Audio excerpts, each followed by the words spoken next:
सभी को जय सिया राम। 2-3 दिन से मैं सोच रहा था कि एक ऐसा मन में मेरे चल रहा था कि प्रकृति के अंदर काफ़ी उथल पुथल हो रही है और प्राकृतिक के हम जितने नज़दीक रहेंगे, जितने पास में रहेंगे, उतने ही हम स्वस्थ रहेंगे।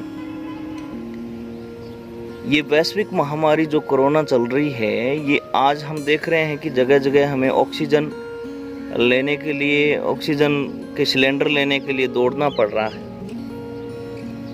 प्रकृति की गोद में हम रहें तो वैसे ही हम स्वस्थ रहेंगे।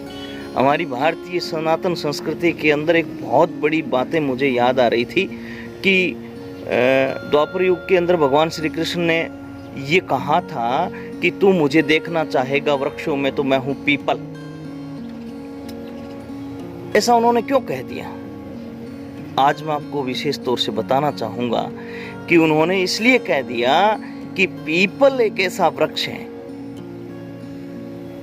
कि जो दिन और रात ऑक्सीजन छोड़ता है।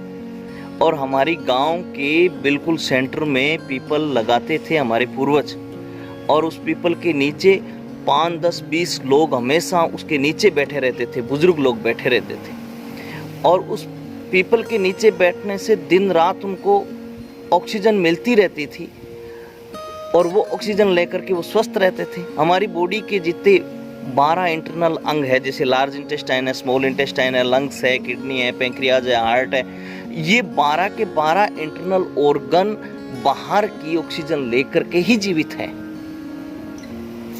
ऑक्सीजन अथाह है प्रकृति के अंदर, लेकिन इस मानव ने धीरे धीरे इसको प्रकृति से दूर हुआ, बड़े बड़े फ्लैट बना लिए और फ्लैट के अंदर बैठ गया। साथियों, सत्यता से कह रहा हूं, एकदम सच्चाई के साथ, कड़वी है पचा लेना।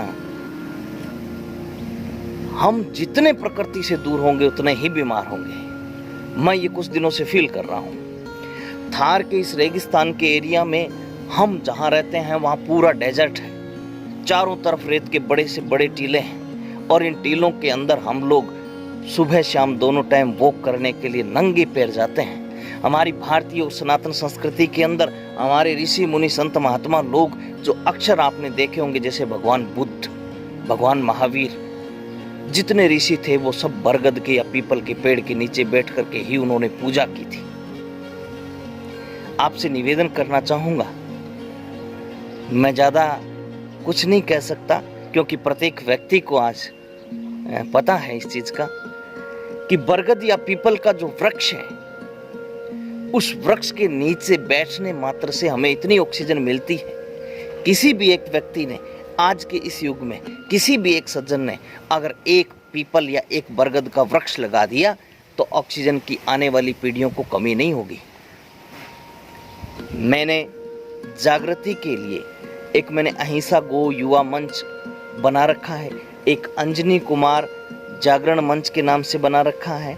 मैं 2-3 दिन से सोच रहा हूँ कि मैं कुछ साथियों को साथ में लेकर के, जहाँ पर हमारी पूरे गांव की सार्वजनिक स्थल हैं, जैसे बस स्टैंड हो गया, शमशान घाट हो गया, या रोड के दोनों साइड हो गई, या खेत की मेड़ हो गई, या जहाँ पर गोचर भूमि हो गई, यहाँ पर हमने एक प्रकल्प लिया है।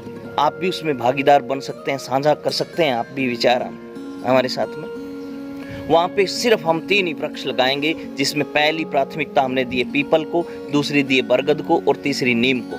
ये तीनों वृक्ष ऐसे हैं जो त्रिवेणी संगम होता है, जहाँ पर भी मंदिर हो, जहाँ पर बस स्टैंड हो, जहाँ पर सार्वजनिक जो भी स्थल है, वहाँ पर हम ये तीनों वृक्ष लगाएंगे। ऐसी हमने एक मुहिम शुरू की है और मैं सत्य कह रहा हूँ कि प्रत्येक व्यक्ति ये संकल्प ले ले कि मुझे एक वृक्ष लगाना है तो इस प्रकृति के अंदर ऑक्सीजन की कमी नहीं आएगी। ऑक्सीजन की कमी है ही नहीं। भारत के अंदर ऑक्सीजन की कभी कमी हो नहीं सकती, ना है। पर ध्यान रहे कि हम प्रकृति के पास में रहें। छोटे से छोटा बच्चा है, आज हम उसको रेत के पास नहीं जाने देते कि रेत मिट्टी लग जाएगी, मिट्टी से हजारों फंगल इन्फेक्शन हो जाएंगे, ये हो जाएगा, वो हो जाएगा। उसको मिट्टी के पास रहने दो, उसको वृक्षों के पास रहने दो। घर के अंदर इतने वृक्ष लगाओ कि हमें ऑक्सीजन मिलती रहे। हमने यहाँ डेजर्ट के अंदर आकर के मकान बनाया था, लेकिन आज यहाँ पर मैंने लगभग 100-150 पौधे हमने, किन्नू हैं, मौसमी हैं, ये अनार है, अशोक के वृक्ष हैं, करंच है, पीपल है, नीम है, ये सब हमने लगा रखे हैं। और मैं मुहिम चलाने की कोशिश कर रहा हूँ कि मैं ये शुरू रखूँ। आज एक बिंदु मैं सबके सामने शेयर करूँगा जो हमारी बॉडी को बिल्कुल स्वस्थ रखेगा। और ये जो मैंने आपसे निवेदन किया ना कि हम कुछ नहीं दे करके जाते इस प्रकृति को, हमें देना चाहिए। आने वाली पीढ़ी को ऑक्सीजन के लिए सिलेंडर लेके जाना ना पड़े साथियों, उसके लिए मैं आपसे निवेदन करना चाहूँगा कि प्रत्येक व्यक्ति संकल्प लें कि हमें एक पीपल अवश्य लगाना है।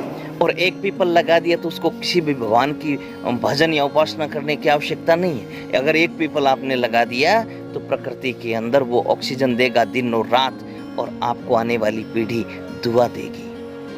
मन में संकल्प करिए।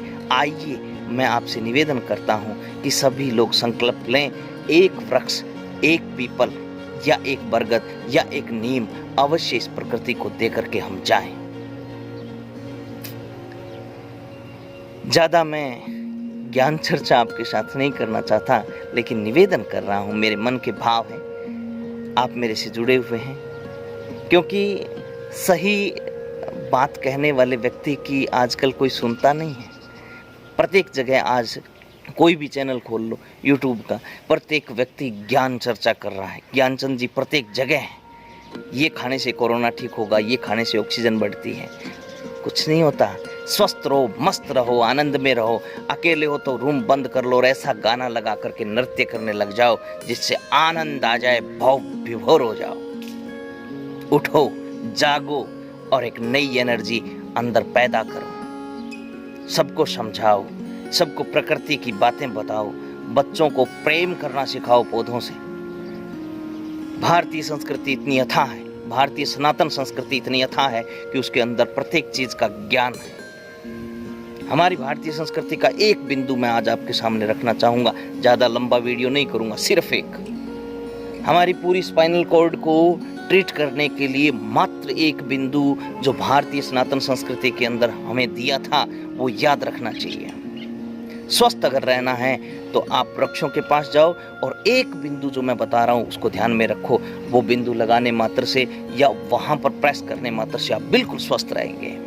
कौन सा बिंदु है आइए मैं बताता हूँ आपको कि हाथ की जो चिट्टू अंगुली के पास वाली अंगुली है, इस अंगुली के अंदर जैसे मैंने ये तांबे का छल्ला डाल रखा है, दोनों अंगुलियों में तांबे के टाइट छल्ले पहन लो। इससे कॉपर से बॉडी स्ट्रॉन्ग होती है। कॉपर से बॉडी को जब कॉपर मिलता है तो हमारी बॉडी की इम्यूनिटी सिस्टम बढ़ता है। और साथ में मेरुदंड का ये मेन इफेक्टिव बिंदु है, मेरुदंड स्पाइनल कॉर्ड। यहाँ से जो ट्रीट हमारी स्पाइनल पीछे की तरफ जाती है, इस पूरी स्पाइनल कॉर्ड को एक बिंदु ट्रीट करता है, ये है कॉपर की अंगूठी। जो टाइट इतनी मोटी कॉपर की अंगूठी आप अपनी अंगुली में अवश्य पहन लें, जिससे आपकी बॉडी ठीक रहेगी।